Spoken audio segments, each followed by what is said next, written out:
bom dia para você que está acompanhando o programa Fala Cidadão aqui pelas ondas da M560 Rádio Costa do Sol. Eu sou o Pablo Custódio, da assessoria de imprensa do Sindicato dos Servidores Municipais de Araruama. E começa agora o quadro A Voz do Servidor. É o SSMA levando até você informações importantes sobre o funcionalismo público municipal araruamense. E hoje estou aqui do meu lado, Dr. Cid Maggioli, do espaço dedicado à saúde, o Saúde Trabalhador. Bom dia, Dr. Cid, tudo bem? Bom dia, querido Pablo, bom dia, ouvintes da 560, esta é a nossa parceira, nossa Rádio Costa do Sol. Doutor Cid, é muito bom recebê-lo novamente aqui no quadro do sindicato para a gente falar sobre saúde, de temas que são importantes para o trabalhador. Doutor Cid, a gente hoje vai falar sobre leptospirose, não é? E quando se fala em chuvas, em enchentes, muito se ouve falar na leptospirose, que é uma doença transmitida pelos ratos. Mas qual seria a definição dessa doença? Para quem está ouvindo a gente realmente ficar informado sobre a leptospirose. Pablo, é importantíssimo a gente ter um pouquinho mais de conhecimento sobre a leptospirose. Quando se fala leptospirose, a doença transmitida pelo xixi, pela urina do rato, pensa-se que somente a leptospirose seria transmitida nas zonas urbanas, onde com as enchentes a água entraria em contato com a urina do rato e daí a transmissão. Lé do engano.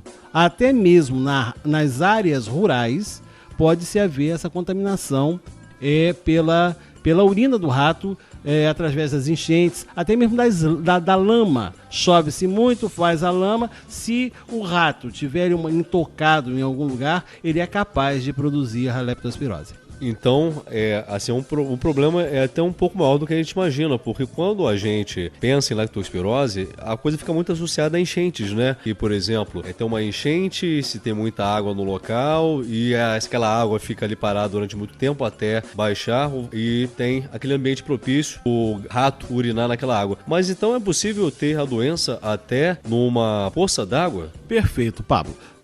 Partindo do princípio, a leptospirose ela é uma zoonose, ela é causada por uma bactéria que nós chamamos lípido tipo leptospira. E ela é eliminada, principalmente da urina dos roedores. Ela permanece na coleção da água, à espera de uma pessoa que adentre nessa água. Mas não importa se essa água esteja na zona urbana ou na zona rural.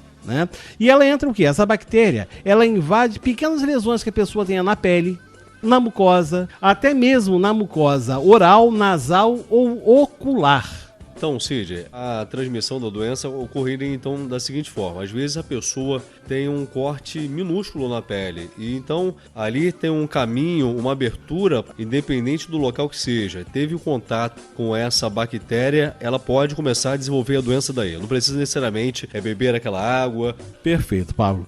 Nós chamamos isso de porta de entrada. Normalmente é no pé.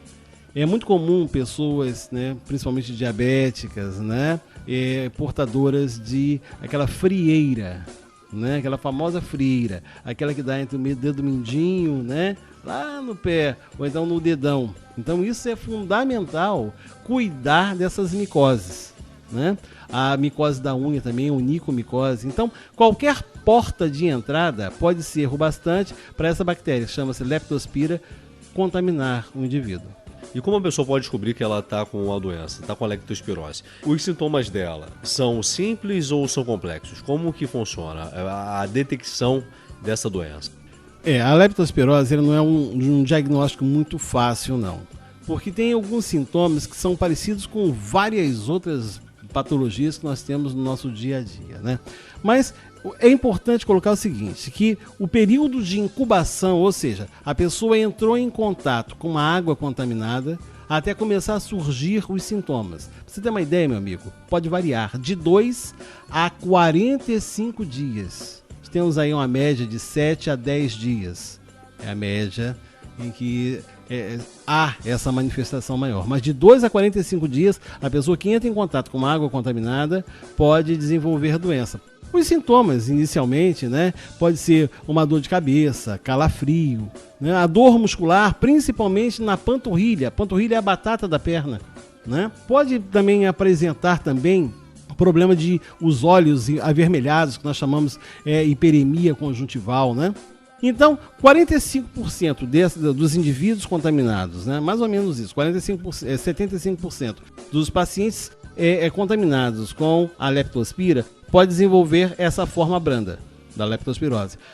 Vai ser tratado pelo médico ambulatorialmente. Agora, o grande problema é a forma grave, que cursa com isso tudo e mais a icterícia, aquela coloração amarelada nos olhos, problemas renais, problemas hepáticos no fígado e uma forma grave que precisa internação e às vezes leva até a morte, ao êxito letal, à morte, infelizmente. Então, Cid, pelos sintomas que você está relatando, às vezes uma pessoa que está com uma dor de cabeça simples e teve contato com algum tipo de água suja tem que ficar em alerta, não é? Porque às vezes pode ser o início dos sintomas de uma leptospirose e que pode até levar a esse quadro mais grave da doença que o senhor acabou de relatar. E o que a pessoa pode fazer? Qual é o tratamento para essa doença? Ô Pablo, tratamento em si é a base de antibiótico, principalmente a doxiciclina, né? Um antibiótico específico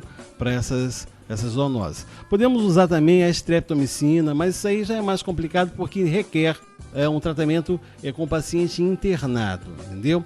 Mas, com certeza, o tratamento para leptospirose ele é medicamentoso através do antibiótico. Agora, eu acho que o grande lance que todos nós temos até o dever, né, é de tentar o máximo possível evitar esses roedores na casa da gente, onde a gente convive diariamente. Então, eu acho que problemas de higiene são fundamentais para todos nós. E temos que cobrar isso também daquelas pessoas que não têm esse hábito de higiene. Né? Deixar restos de alimentos, né? Deixar coisas estocadas de uma maneira assim totalmente ilegal, imoral, né? Perniciosa, né? Então eu acho que é importante esse controle, né?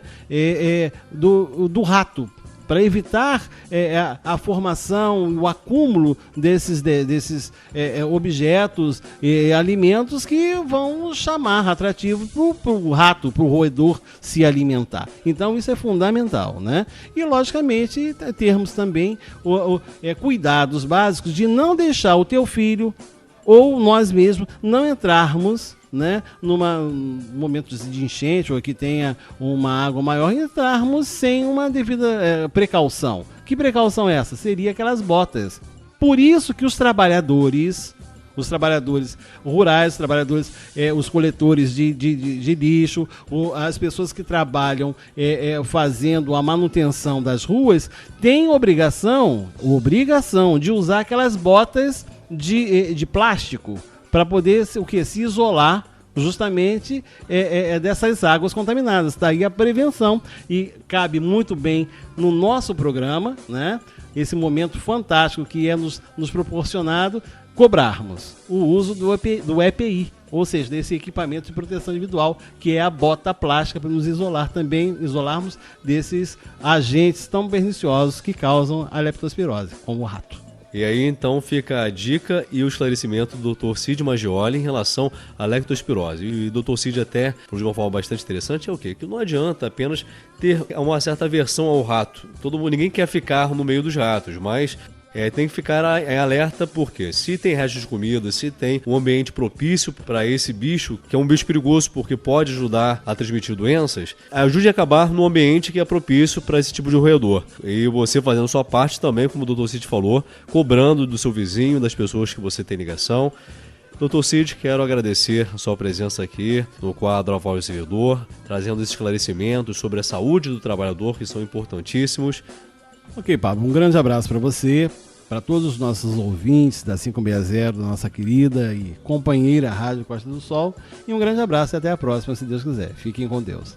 E você que acompanha sempre aqui o quadro A Voz do Servidor, dentro do programa Fala Cidadão, vai encontrar outras edições com a participação do Dr. Cid, falando sobre temas importantes para você se prevenir, para você cuidar da sua saúde, nesse espaço, no nosso quadro, chamado Saúde Trabalhador. E vale lembrar que, se você quiser sugerir o seu tema, você pode enviar um e-mail através do endereço comunicação.ssma@gmail.com, comunicação.ssma ssma@gmail.com e enviar sua sugestão do que você gostaria de ouvir através dos esclarecimentos do Dr. Cid aqui no Saúde Trabalhador. E vale lembrar também que se você já está lá, já é amigo do sindicato no Facebook, envia sua mensagem, envia sua sugestão, fala, olha, eu quero ouvir o Dr. Cid falando sobre esse determinado assunto. E ele com certeza, com a sua sabedoria e boa vontade, vai trazer esse tema que você sugeriu aqui no nosso quadro. O quadro A Voz do Servidor vai ficando por aqui. Vou deixar o telefone do Sindicato dos Servidores Municipais de Araruama para você se informar sobre qualquer assunto.